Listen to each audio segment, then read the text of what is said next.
why Buddha teach? Buddha teach something that should be able to realize. If cannot be realized, Buddha will never teach. Okay. Now we come to 25 beautiful factors. 19 are beautiful universes. Let's read together.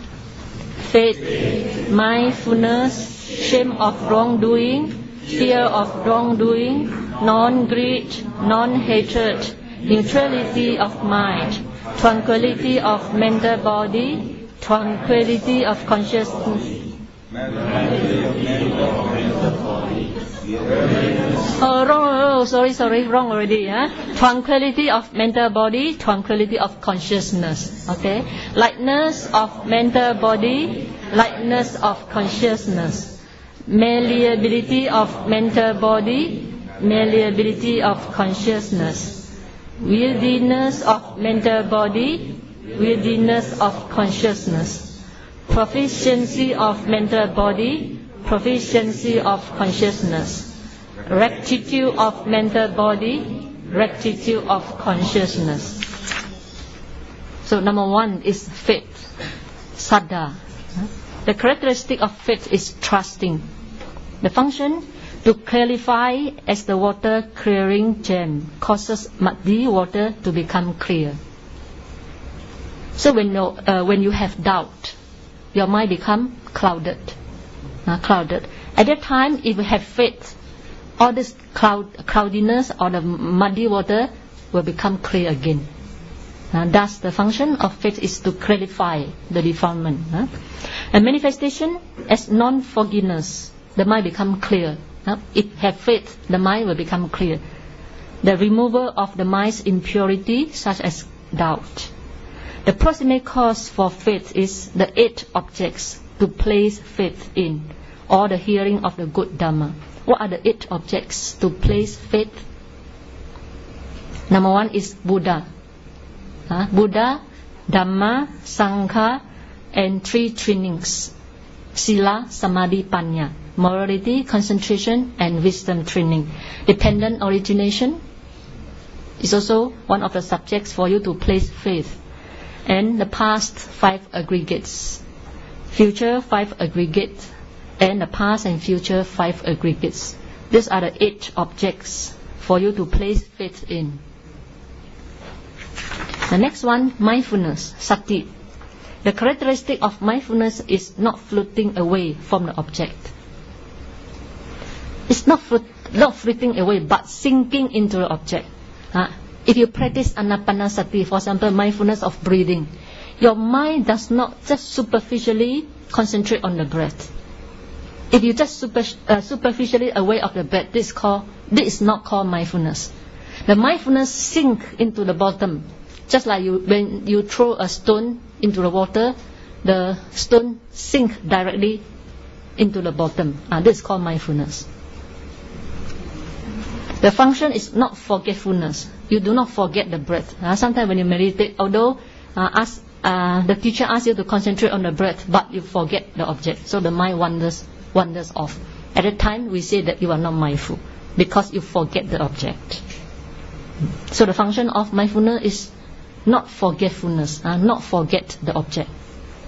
A manifestation as confronting an object or guardianship of mind and object. The sati, the mindfulness, guard the mind so that the defilements cannot enter through the 6th sense door. Just like Mahathera, Tissa Mahathera. Tissa Mahathera used to contemplate skeleton meditation. This is his usual contemplation.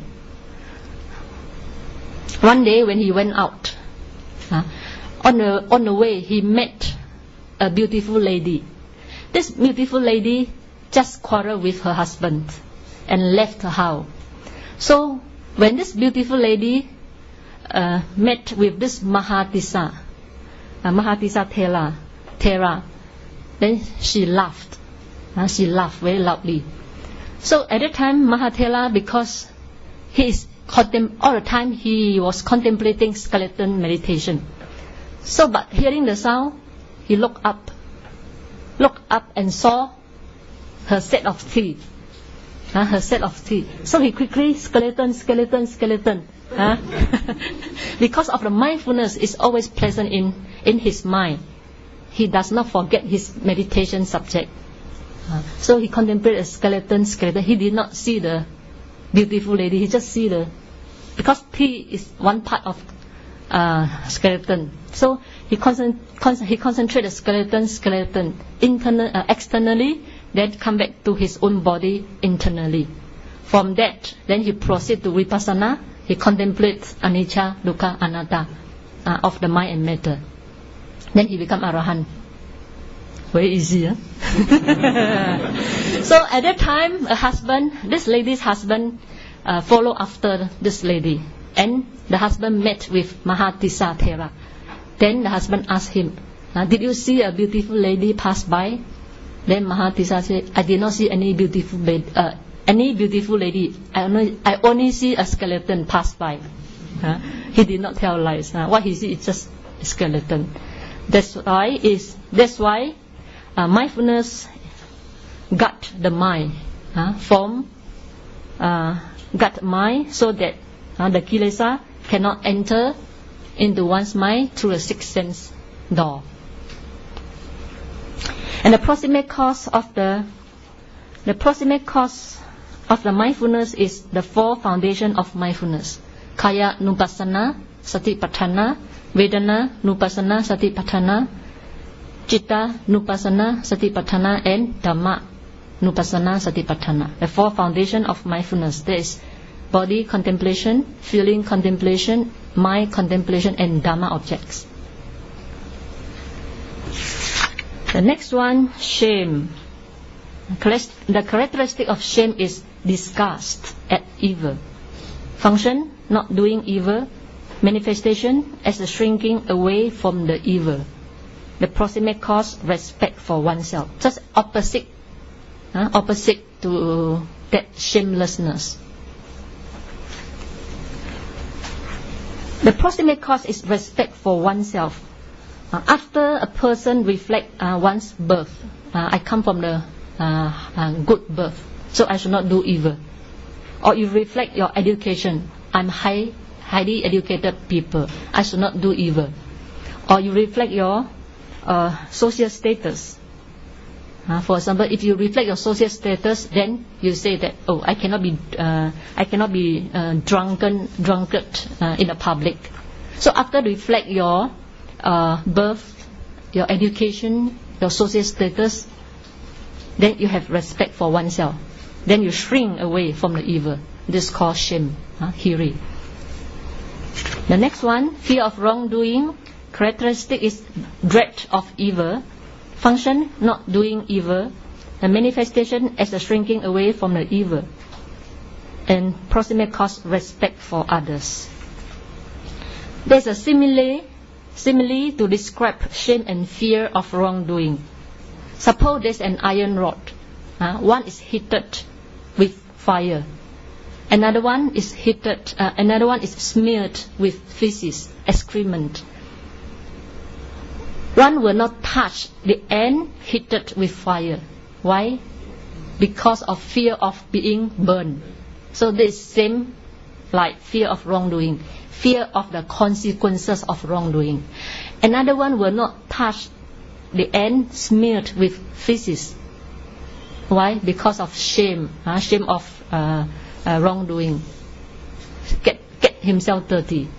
So this is equal to shame. Equal to shame.